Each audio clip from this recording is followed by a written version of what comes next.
good morning, good afternoon, good evening, viewers. For anyone for the watch me. So I want to tell you about this Boko Haram. How it start. So Boko Haram started 2002. So when I watch this video, when I confirm no bless and because they tell a story because I'm not too good in storyteller. So I will bring them out the video when I see for myself. Okay, I want to tackle insecurity for this country.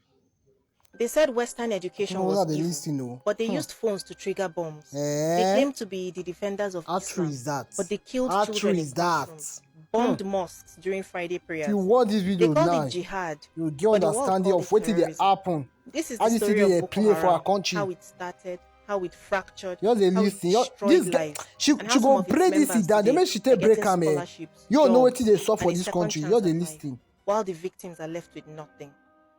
Boko Haram started quietly. No bombs, no guns, just a charismatic preacher named Muhammad Yusuf. Back in 2002, Yusuf set up a religious complex in Maiduguri, in Borno State. It had a mosque and an Islamic school in it. To the poor and frustrated youth around him, Yusuf's message sounded revolutionary.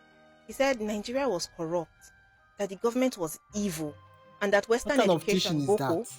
was haram, forbidden.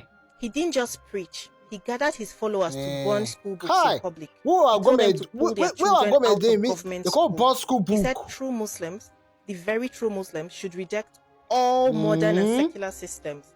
People joined him, not just out of faith, but out of hunger. My people, if you know how to see that, carry chest, that means listen, make watch this video to the end. Everything just they expose. But behind the scenes, go you say God open the you see things, you see things things. exploded, literally. After a confrontation between Boko Haram members and police in Maiduguri, a full crackdown began. Yusuf was arrested, and a few days later, he was executed in police custody, not in court, not under trial, just killed. The footage of his battered body was leaked. His followers saw it as proof. The government was actually wicked, and they had to fight. That was the beginning of Boko Haram's armed rebellion. Yusuf's deputy, Abubakar Shekau, he took over. And if you thought Yusuf was radical, Shekau was something else. Hey, this Boko Haram. He was erratic, long, paranoid, ruthless. My sister he took just the group underground, reorganized, returned in 2010 with vengeance. They attacked police stations, army barracks, churches, mosques. Everywhere, they began bombing public places. Then in 2011, they bombed the United Nations headquarters in Abuja. That killed 23 people. That's when the world took serious notice. But for Nigerians in the Northeast, so this was already a war that was fighting. You be Christian, Boko Haram started kidnapping women and children, just kill anybody using in the girls as suicide bombers, killing school children in their beds. One of their worst attacks Who not was remember in this on that time? where 59 boys were slaughtered in a school dormitory. Then came Chibok, the 2014 abduction of 276 they never returned back. This Chibok girls. That story shook the world. Except they say but in Nigeria, it was just one of many. They were not just attacking; they were taking over towns. Goza, Bama, Dikwa, Mubi. They declared their own Islamic caliphate in 2014, and they began running their own version of government. In their captured areas, people lived under brutal Sharia law. Women were forced to marry fighters. Men were whipped in public. Thieves had their hands cut off. They banned education, banned music. Even healthcare in some areas was not allowed. Boko Haram ran training camps in the Sambisa forest and around the Lake Chad Basin. There, they trained young boys to handle rifles, mount ambushes, prepare suicide vests. Many of these boys were child soldiers, abducted from their families, drugged, forced they are not to kill. supposed to do. Some others joined willingly, lured by maybe food, false promises, or revenge. Boko Haram funded itself through looting, bank robberies, kidnapping for ransom.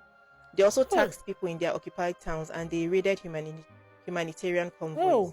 Some reports suggest that they received external funding in the early years, but most of their money came from violence. And while this was happening, the Nigerian military was leaving our army without weapons. Constant reports of corruption, sabotage, missing funds, even soldiers running out of ammunition mid-battle. If not, you don't support them. Some politicians don't support them. This is for the end, long time ago, long time. As for Shekau, people started saying he couldn't be killed.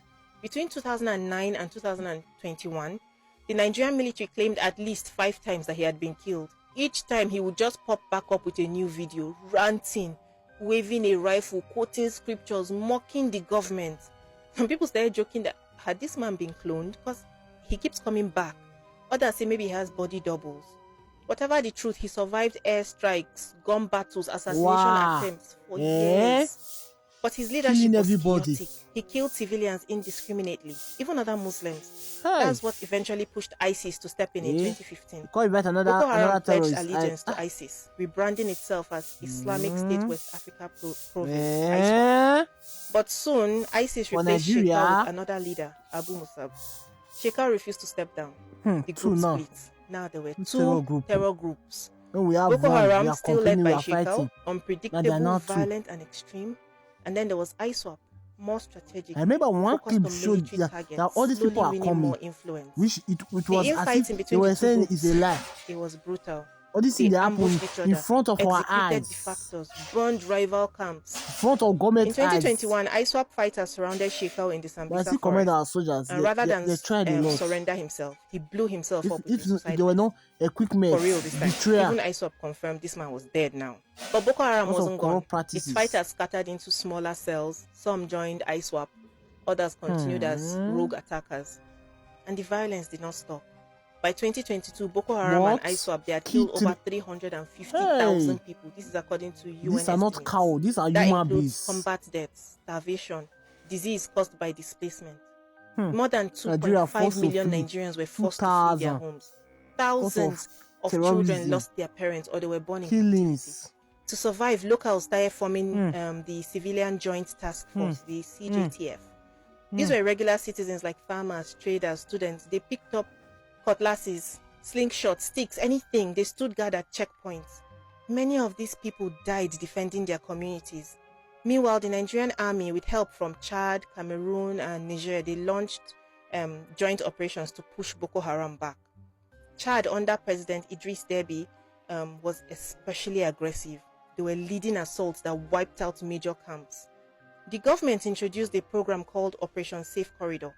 It offered amnesty, rehabilitation, jobs, and in some cases, even scholarships to Boko Haram fighters who had surrendered. This is when things got deeply controversial because while thousands of Nigerians were still in IDP camps, living in tents, drinking dirty water, former Boko Haram members, they were seen being trained in vocational centers, eating 3 meals a day, wearing white, clean clothes, even getting support to study abroad if they wanted. To many Nigerians, this felt like betrayal. Imagine losing your child to like a bombing and then watching the bomber get reabsorbed into society like nothing happened. People asked, okay, so where is the justice? They said, what about the victims? Is this forgiveness or are you forgetting? Today, ISWAP remains the dominant force. They've adapted. They now use drones.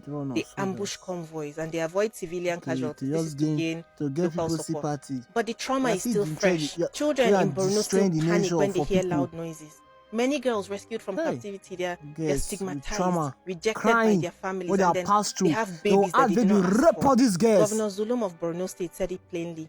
If we don't give the next generation education, jobs, and a reason to believe in Nigeria, they don't end poverty. The government have to sit because Boko Haram did not start as a war.